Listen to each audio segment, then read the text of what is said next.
샬롬. 이스라엘 성경대학에서 공부하시는 여러분들 주님의 이름으로 환영하고 감사합니다.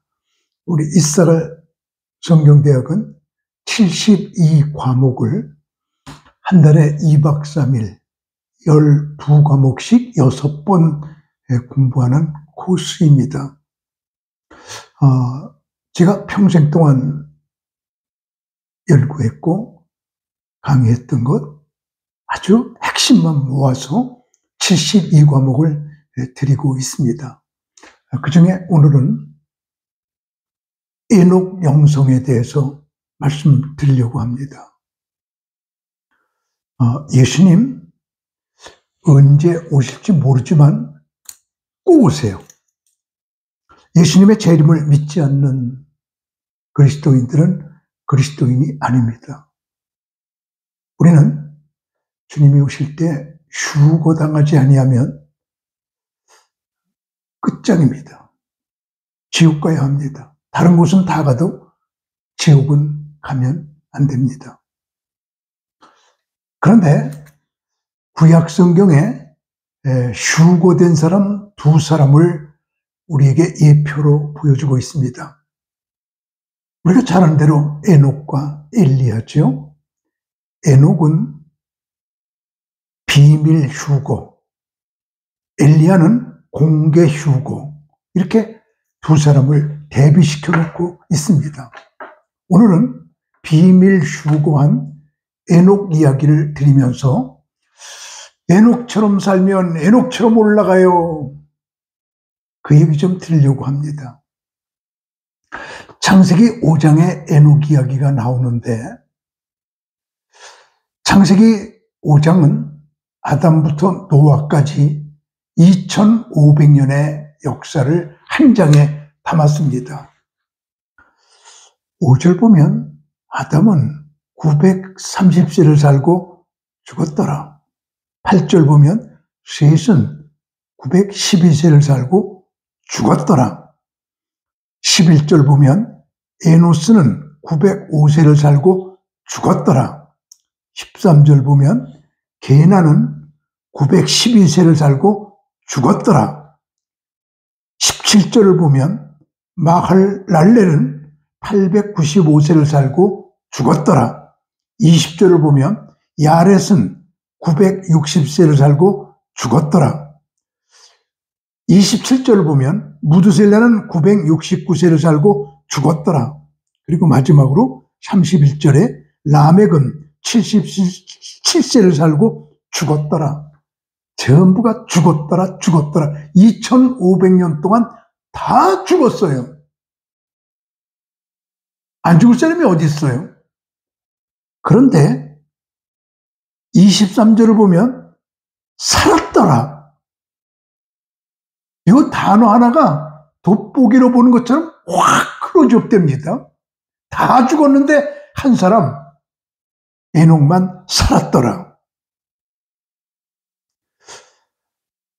창세기 5장 21절에서 24절 간단하게 에녹이 살았더라는 얘기에 대한 설명이 있는데, 에녹은 65세에 무드셀라를 낳았고, 무드셀라를 낳은 후 300년을 하나님과 동행하며 자녀들을 낳았으며, 그는 365세를 살았더라.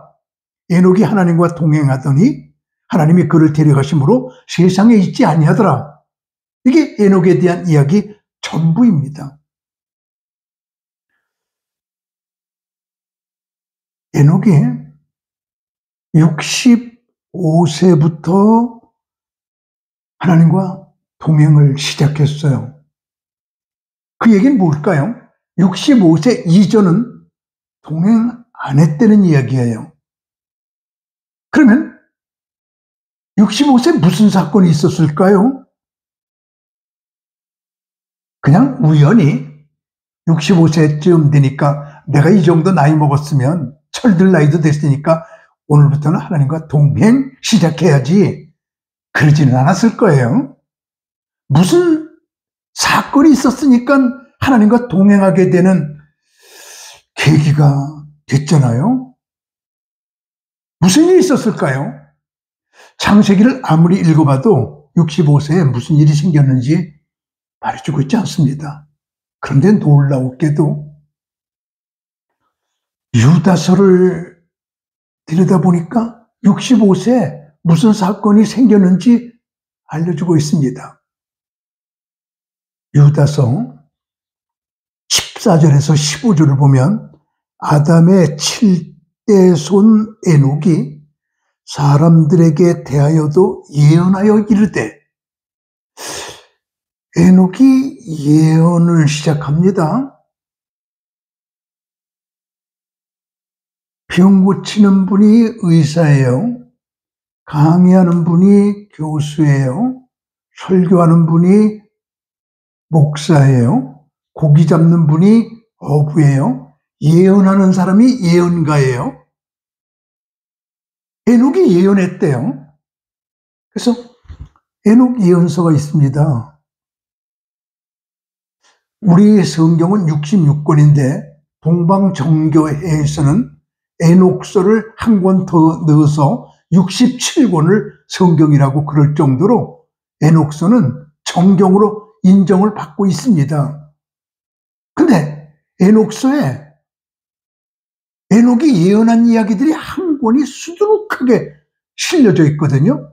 그것을 유다가 일부를 빼어 이 성경에다가 넣습니다. 초대교회 교인들은 에녹서를 성경처럼 읽었다고 합니다. 근데 에녹이 예언하여 이르되, 예언을 시작했어요. 하나님과 동행하지 아니하면 예언할 수 없습니다. 딴소리합니다. 지 얘기합니다.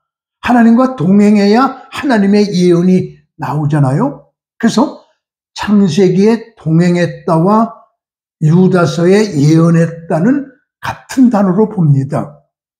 65세 사건입니다.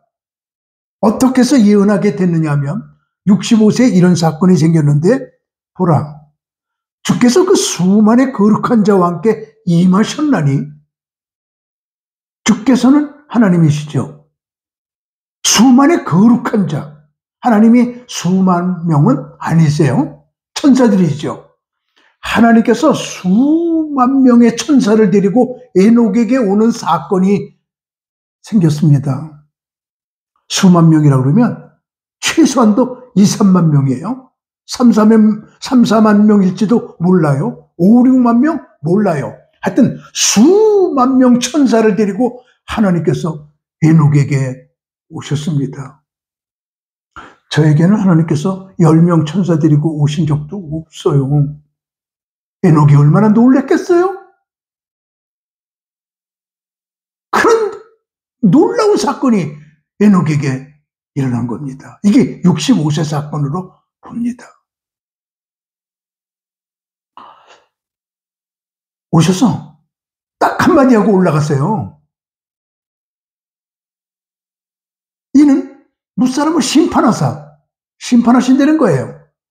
노아 홍수거든요. 모든 경건치 않은 자의 경건치 않게 행한 모든 경건치 않은 일과 또 경건치 않은 죄인의 죽게 거스려 한 모든 강팍한 말을 인하여 저희를 정죄하려 하심이라. 요 말 한마디 하고 올라가셨습니다.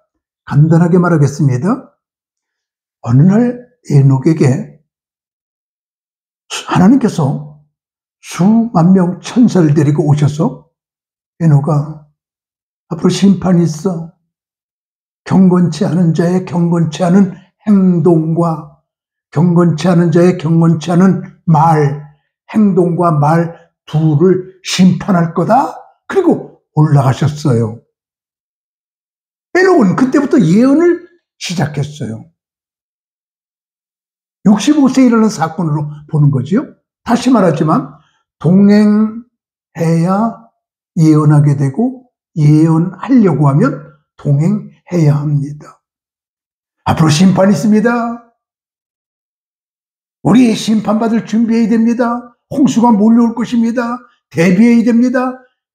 예언하기 시작했습니다.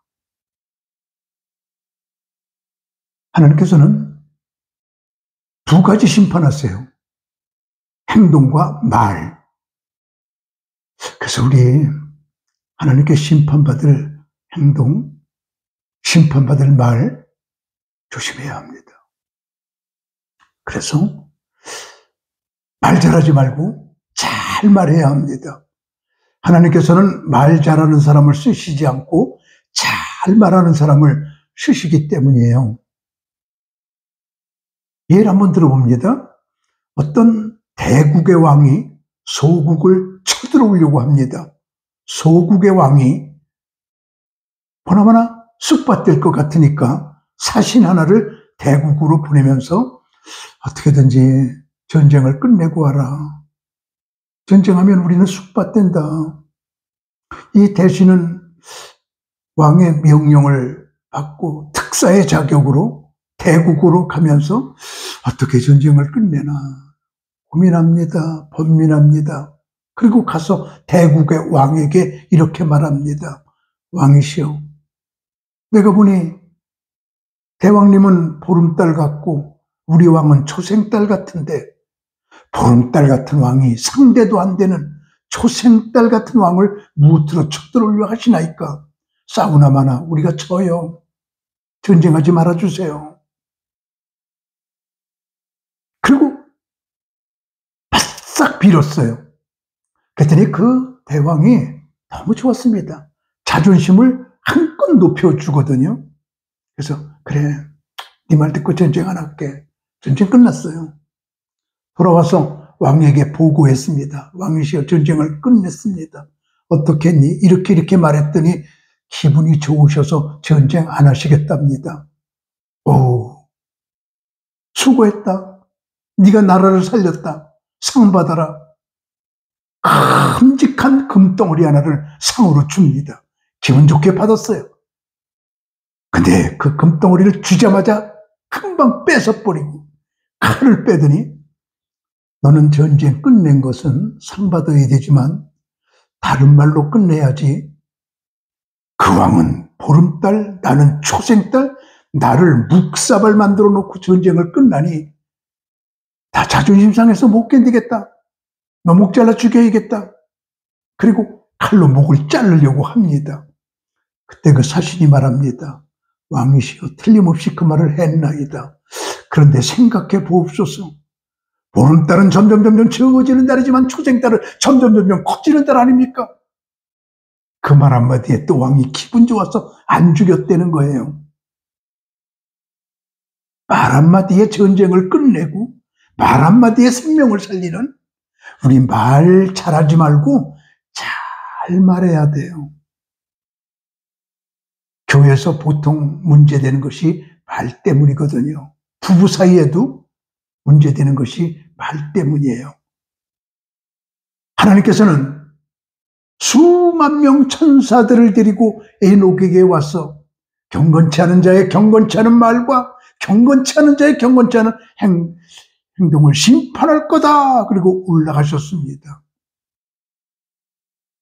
이 사건이 에녹에게 일어난 사건으로 기록이 되고 있지 않습니까? 그때 에녹이 아들을 낳았어요. 무두셀라라고 이름을 지었어요.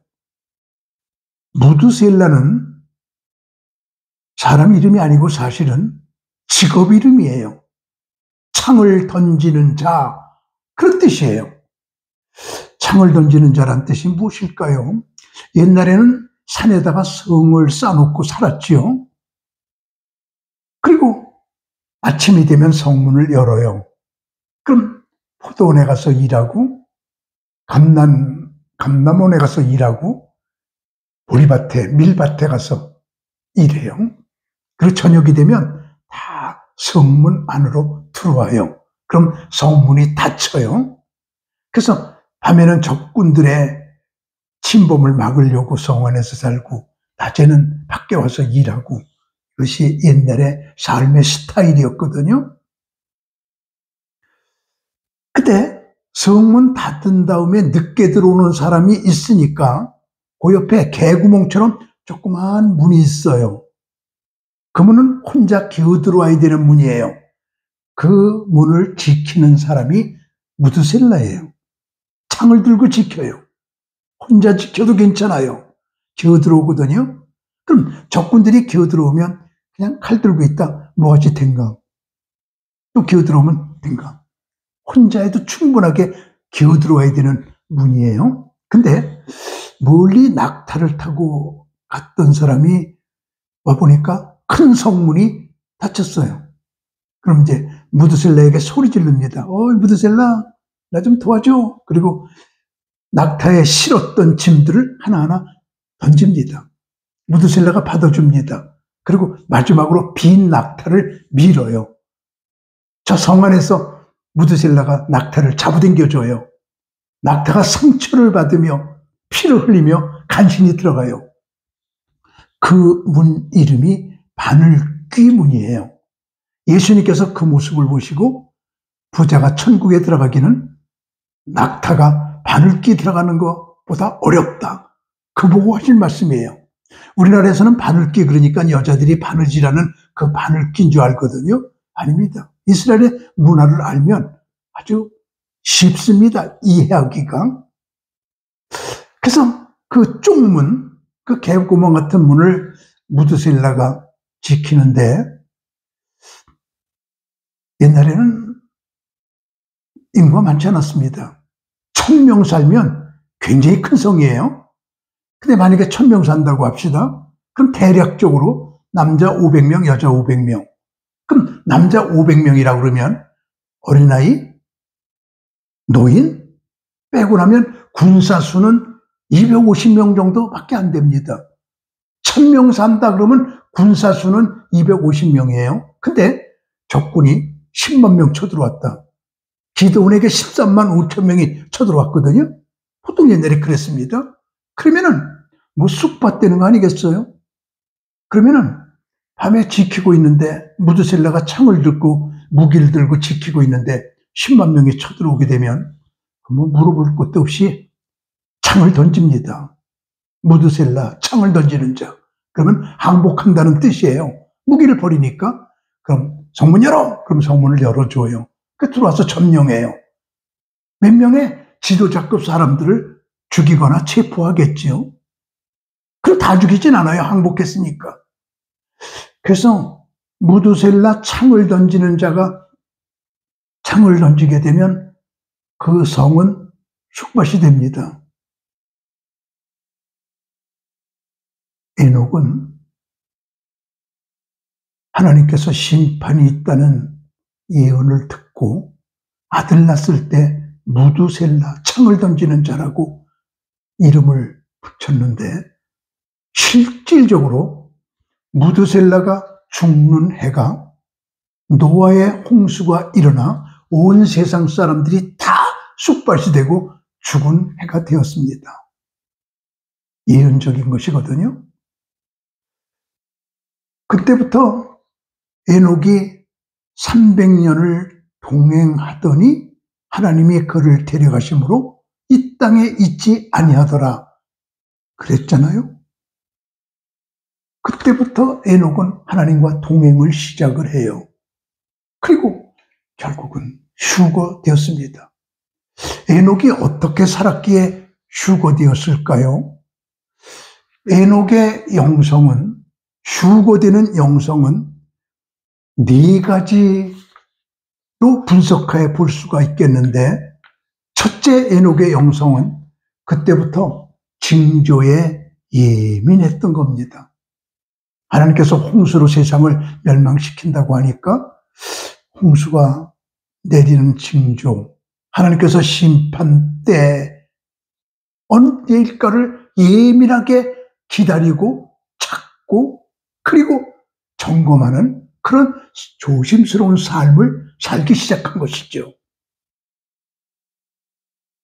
징조를 볼 줄 아는 눈을 그때부터 가지게 된 겁니다. 우리 예수님 언제 오실지 모르지만 꼭 오시는데 성경에 예수님 오실 때의 징조들이 수두룩합니다. 다니엘이 마지막 때를 잘 가르쳐주고 있어요. 스가랴에서 마지막 때를 잘 말해주고 있어요. 더구나 예수님께서 마지막 때에 대해서 상세하게 말씀해 주셨어요. 베드로도 바울도 예외가 아니에요. 마지막 때 징조를 잘 가르쳐주고 있고, 특별히 마지막 때에 대해서 확실하고도 분명한 로드맵을 우리에게 보여주고 있는 것이 요한계시록입니다. 그래서 이런 성경을 통해서 우리 마지막 때 공부를 세밀하게 해놓은 사람들은 징조에 예민하기 때문에 예수님을 예민하게 기다리며 예수님이 언제 오실지 알아요. 그래서 도둑같이 오시지 않아요. 아멘 주여 어서 오시옵소서 환영 준비해요. 그래서 우리들은 이제는 징조 공부 많이 할 때입니다. 특별히 요한계시록은 마지막 때가 되면 해가 검은 실로 상복을 짠 것처럼 검어질 것이며, 달이 핏빛으로 피어나고, 비울들이 설익은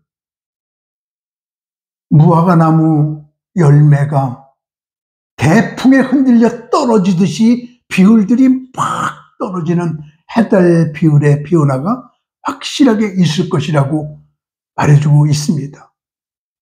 그래서 우리는 비울 떨어진다 그러면 긴장해야 합니다. 해가 어두워질 조짐이 있으면 바짝 긴장해야 합니다. 달이 핏빛으로 변하면 이런 여러 가지 징조들을 공부해야 돼요.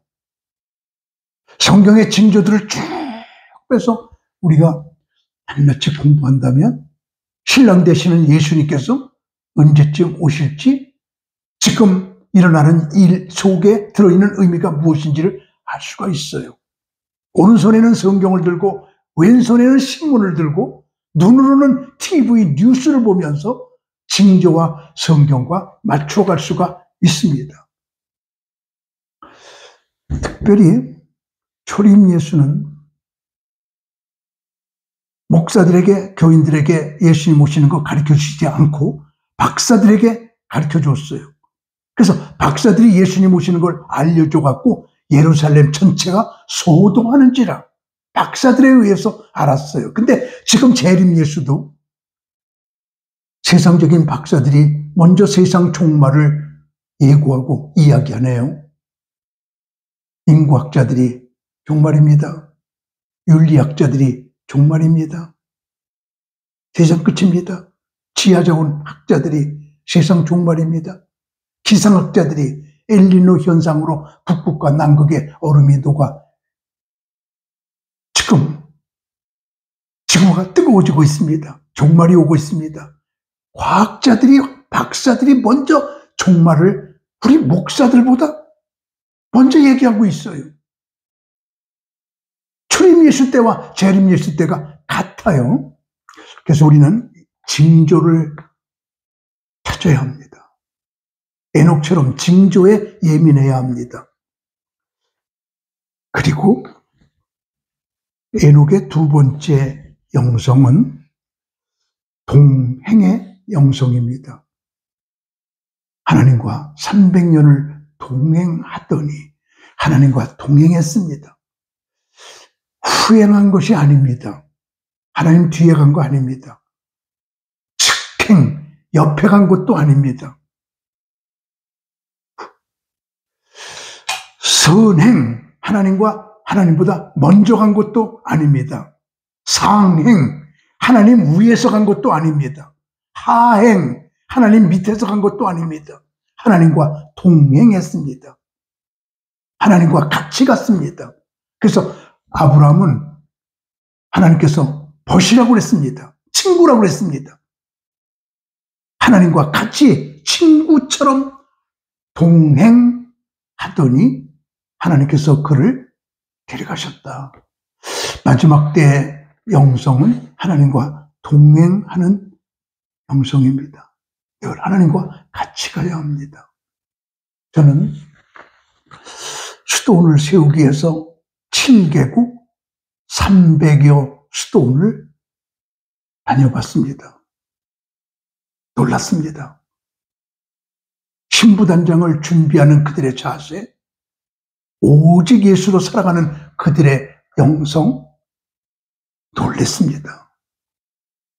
한 1000여 편 정도의 수도사 이야기를 듣고 읽고 보고 수집해 갖고 왔지요. 한 가지 얘기만 좀 해볼까요? 부부가 살다 보니까 딸을 낳았어요. 시집갈 때가 됐어요. 어머니가 세상을 떠났어요. 아내가 하나님의 부름을 받았다는 말이죠. 장례를 잘 치렀습니다. 그리고 아버지가 딸에게 말합니다. 딸아, 아빠는 재혼 안 할래. 수도원에 들어가서 거룩하게 살다가 하나님 나라 갈래. 너는 시집 갈래. 수녀가 되어서 수녀원에 가서 거룩하게 살다가 하나님 앞에 갈래. 네가 해달라는 대로 해주고 아빠가 수도원에 들어갈게. 그랬더니 딸이 아빠, 아빠가 재혼한다 그러면 새어머니에게 아빠를 맡기고 나도 결혼을 하고 싶지만 아빠가 결혼 안 한다 그러니 아빠 돌아가실 때까지 아빠 옆에서 아빠 뒷받침하고 싶어요. 아빠 나 사랑해. 그랬더니 아빠는 금여의 집, 여자들은 못 들어가는 집, 수도원에 들어간다. 너는 빨리 말해봐. 시집 갈래? 수녀원에 갈래? 그랬더니 나 아빠 따라갈래. 못 간다니까. 갈 수 있어요. 어떻게? 난 남자로 가장할게요. 그래서 남자로 비은장해요. 그래서 아빠하고 같이 남자 수도원에 들어가서 남자 수도사들하고 먹고 자고 같이 굴러요. 아무도 눈치를 못 채요. 그런데 그 수도원이 깊은 사막 속에 있습니다. 한 달에 한 번씩 3명의 수도사가 시장 가서 먹을 거를 사와야 돼요. 근데 너무 깊은 사막이라 하루 종일 걸어가면 여관, 셋이서 잡니다. 근데 이튿날 하루 종일 걸어가면 시장, 거기서 자야 됩니다. 해가 지니까. 그리고 그 다음날 아침에 장을 봐가지고 하루 종일 걸어오면 여관, 자요. 하루 종일 걸어오면 수도원, 3박 4일. 매달 3명의 수도사를 뽑는데 이 여자 수도사는 꼭 뽑혀요. 얼굴도 예쁘고 상냥하고 사람들에게 좋은 인상을 주니까 수도원의 인상을 좋게 하려고 원장님은 그 여자 수도사를 꼭 3명 중에 하나를 뽑고 남자 2명만 매달 바뀌어요. 셋이서 여관에 가서 자고 시장 가서 자고 또 여관에서 자고 돌아오고. 그러던 어느 날 여관 집주인 딸이 임신해요. 주인이 수도원에 와서 원장님에게 원장님 수도사들이 들락날락 하더니 내 딸이 임신했는데 누가 강간했는지 알려주세요. 그냥 수도원장님이 왔다 갔다 했던 양식사로 다녔던 수도사들을 담아놓고 누가 여관 집주인 딸을 강간해서 임신시켰는지 고백해라. 아무도 안 했대요. 그러니까 원장님이 껄껄 웃으면서 성경은 진실이로구나. 오늘날에도 남자 없이 잉태하는 여자들이 생기는구나. 그렇게 농담을 해요. 그리고 화가 나서 모두를 추방시켜요. 너희들 중에 한 명은 틀림없이 범인이 있는데 고백 안 하니까 다 나가라. 다 내쫓기게 되니까 이 여자 수도사가 앞으로 나가서 다른 사람을 살리기 위해서 내가 강간했나이다. 그래서 임신시켰나이다. 고백해요. 다른 사람은 죄가 없어요. 다 들어와라. 그리고 그를 내쫓아요. 그는 아버지가 수도원에 있기 때문에 아버지를 떠날 수가 없었어요. 수도원 대문에서 그는 지냅니다. 땅바닥에서 잡니다. 얻어먹습니다. 수도원을 들락날락하는 사람들이 손가락질합니다. 강간범, 여간 집주인 딸을 강간한 음란한 수도사 모두가 손가락질합니다. 어느 날 아버지가 늙어서 세상을 떠나요. 장례를 수도원에서 치루어요. 그리고 원장님이 저 정도 벌 받았으면 됐다. 우리 수도원을 너무 좋아하고 너무 사랑해서 떠나지 않고 대문에서 사는 모습이 치근하다. 이제 그만 벌 주자. 들어와라. 그리고 그를 수도원으로 불러요. 모든 수도사들이 다 왕따 시켜요. 강간범, 음란한 놈, 여간 집주인 딸을 임신시킨 놈. 상대해주지 않아요. 외로워요. 혼자 살아요. 말 상대자가 없어요. 쓸쓸하게 살아요. 그리고 늙어 죽어요. 장례를 치르려고 옷을 벗기고 보니까 여자예요. 이런 거룩한 삶. 사람들은 뭐라고 그래도 나는 하나님과 동행하며 산다. 수도사들의 한 분 한 분의 삶들이 참 이런 아주 고결한 이야기를 가지고 있는 삶들이더라고요. 에녹이 하나님과 동행하더니 그랬거든요. 하나님과 동행한다는 말은 죄짓지 않았다는 말입니다. 혼자 있을 때 죄짓지 아니하면 신앙 교육이 끝난 것이다. 랍비들은 말합니다. 요셉이 혼자 있으면서도 죄짓지 않았습니다. 하나님이 함께 하시는데 어떻게 죄를 지어요? 하나님이 보고 계시는데 어떻게 비신앙적인 행동을 해요? 에녹은 징조를 보며 살았고 하나님과 동행하더니 하나님과 동행했습니다. 이것이 에녹의 두 번째 영성이었습니다. 에녹의 세 번째 영성은 예언했습니다. 분명히 유다서는 에녹이 예언했다고 정확하게 기록해 놓고 있죠. 세상 사람들을 향하여 하나님께서 홍수로 세상을 멸망시킨대요. 심판이 있대요. 경건치 않은 행동하지 말래요. 경건치 않은 말 하지 말래요. 수만 명의 천사를 데리고 하나님께서 내게 오셔서 직접 하신 말씀이에요. 내 말이 아니에요. 하나님 말이에요. 예언했습니다. 전도했다는 말입니다. 생명을 구원했다는 말입니다. 진리를 외쳤다는 말입니다. 듣든지 아니 듣든지 에녹은 외쳤습니다. 마지막 때 우리는 두 증인의 삶을 감당하며 외쳐야 합니다. 전도해야 합니다. 한 영혼이라도 더 살려내야 합니다. 에녹의 영성은 예언하는 영성. 한 영혼이라도 더 휴거시키려고 하는 영성, 이런 영성을 가지고 있었습니다. 에녹의 네 번째 마지막 영성은 계속 영성입니다. 300년을 동행했어요. 100년이 아니에요. 200년이 아니에요. 300년.